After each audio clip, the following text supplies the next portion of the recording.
AC റോഡാണല്ലോ ഇപ്പോൾ പ്രധാനപ്പെട്ട ചർച്ചയായി ആലപ്പുഴയിൽ നിൽക്കുന്നത്. ഇപ്പോൾ കോൺഗ്രസ് സോഷ്യൽ മീഡിയ ഹാൻഡിലുകളും സൈബർ വിഭാഗവും ഒക്കെ പ്രചരിപ്പിക്കുന്നത് LDF സർക്കാർ കൊട്ടിഘോഷിച്ച് നടപ്പിലാക്കിയതാണല്ലോ AC റോഡ്. 600 കോടിയിലധികം രൂപ മുടക്കി അത് ഇനി ഒരിക്കലും വെള്ളത്തിൽ മുങ്ങില്ല എന്നൊക്കെ പറഞ്ഞുകൊണ്ട് അത് പുനരുദ്ധരിച്ചതാണല്ലോ. വീണ്ടും വെള്ളത്തിൽ മുങ്ങി എന്നൊക്കെയാണ് ഇപ്പോൾ അവർ പറയുന്നത്. അതിന് പ്രധാനപ്പെട്ട കാരണം എന്താണ് പ്രിയപ്പെട്ട പ്രേക്ഷകരെ? അത് ഞാൻ നിങ്ങൾക്ക് പറഞ്ഞു തരാം. അതായത് 2018 പ്രളയകാലം. ആ പ്രളയകാലം നമുക്കറിയാമല്ലോ, അന്ന് മുഴുവൻ മുങ്ങിപ്പോയി. ആ പ്രളയകാലത്തിന് ശേഷമാണ് അന്ന് ആലപ്പുഴ ജില്ല പൂർണ്ണമായും ഒറ്റപ്പെട്ടു പോവുകയായിരുന്നു. കോട്ടയം ജില്ലയിലേക്കോ പത്തനംതിട്ട ജില്ലയിലേക്കോ പോകാൻ കഴിയാത്ത ഒരു സാഹചര്യം ഉണ്ടാകുന്നു. ആ പ്രശ്നത്തിൽ നിന്നാണ് AC റോഡ് പുനരുദ്ധരിക്കുന്നതിൻ്റെ ആലോചനകൾ വരുന്നത്. അതിനുശേഷം കിഫ്ബിയിൽ നിന്ന് പണം മുടക്കി നമ്മൾ ആ റോഡ് പുനർനിർമ്മിച്ചെടുക്കുകയായിരുന്നു. അതിൻ്റെ താഴ്ന്ന പ്രദേശങ്ങൾ ഉയർത്തിയെടുത്തുകൊണ്ട് ഏത് വെള്ളപ്പൊക്കത്തിലും യാത്ര ചെയ്യാൻ കഴിയുന്ന രീതിയിലേക്ക് മാറ്റി. പക്ഷേ 2018 സമാനമായ വെള്ളമാണിപ്പോൾ കുട്ടനാട്ടിലേക്ക് ഒഴുകിയെത്തിയിരിക്കുന്നത്. അത് തോട്ടപ്പള്ളി സ്പിൽവേ വഴി കടലിലേക്ക് പോകുന്നില്ല എന്നതാണ് നമ്മൾ മനസ്സിലാക്കേണ്ട ഒരു പ്രധാനപ്പെട്ട കാര്യമെന്ന് പറയുന്നത്. എന്തുകൊണ്ടാണ് അത് കടലിലേക്ക് പോകാത്തത്? അതാണ് അതിൻ്റെ പ്രധാനപ്പെട്ട കാര്യം. തോട്ടപ്പള്ളി സ്പിൽവേയിലെ മണൽത്തിട്ട മാറ്റിയിട്ടില്ല. അതുമാത്രമല്ല, സ്പിൽവേയുടെ ഷട്ടറുകളിൽ ഇപ്പോഴും പോളകൾ അടിഞ്ഞു കിടക്കുകയാണ്.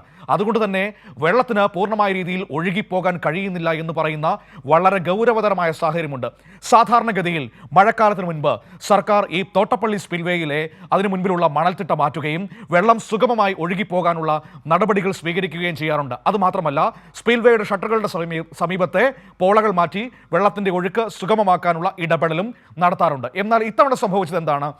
LDF സർക്കാർ ഉണ്ടായിരുന്ന സമയത്ത് മാർച്ച് മാസത്തിൽ തന്നെ തെരഞ്ഞെടുപ്പ് പെരുമാറ്റച്ചട്ടം വരികയാണ്. സ്വാഭാവികമായും സർക്കാരിന് പിന്നൊന്നും ചെയ്യാൻ കഴിയില്ല. അതുമാത്രമല്ല, മാർച്ച് മാസത്തിൽ ഈ മണൽത്തിട്ടം മാറ്റിയിട്ട് കാര്യവുമില്ല. വീണ്ടും വീണ്ടും ഇത് അടിഞ്ഞുകൊണ്ടിരിക്കും. അതുകൊണ്ട് തന്നെ മഴ തുടങ്ങുന്നതിന് തൊട്ട് മുൻപാണ് സാധാരണഗതിയിൽ ഈ മണൽത്തിട്ടം മാറ്റാറുള്ളത്.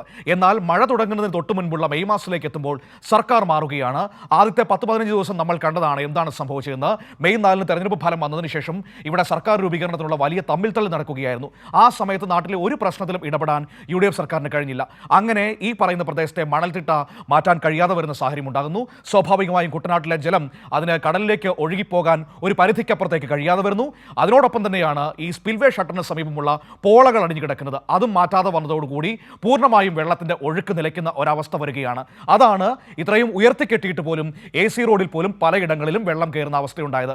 എന്നാൽ ഒരു കാര്യം കൂടി ഓർക്കുക, നേരത്തെ ഒരു ചെറിയ വെള്ളപ്പൊക്കം വന്നാൽ പോലും ആലപ്പുഴയിൽ നിന്ന് ഈ AC റോഡിലൂടെ ചങ്ങനാശ്ശേരിയിലേക്കുള്ള യാത്ര സാധ്യമാകുകയില്ലായിരുന്നു. എന്നാൽ ഇത്രയധികം വെള്ളം മുങ്ങിയിട്ടും ഈ റോഡിൻ്റെ ചില ഭാഗങ്ങളിൽ വെള്ളം കയറിയതൊഴിച്ചാൽ ബാക്കി എല്ലാ ഇടങ്ങളിലൂടെയും ഇപ്പോൾ യാത്ര സാധ്യമാകുന്നു എന്നതാണ് നമ്മൾ മനസ്സിലാക്കേണ്ട ഒരു പ്രധാനപ്പെട്ട കാര്യമെന്ന് പറയുന്നത്. അപ്പോൾ വെറുതെ കുറ്റം പറഞ്ഞിട്ട് കാര്യമില്ല.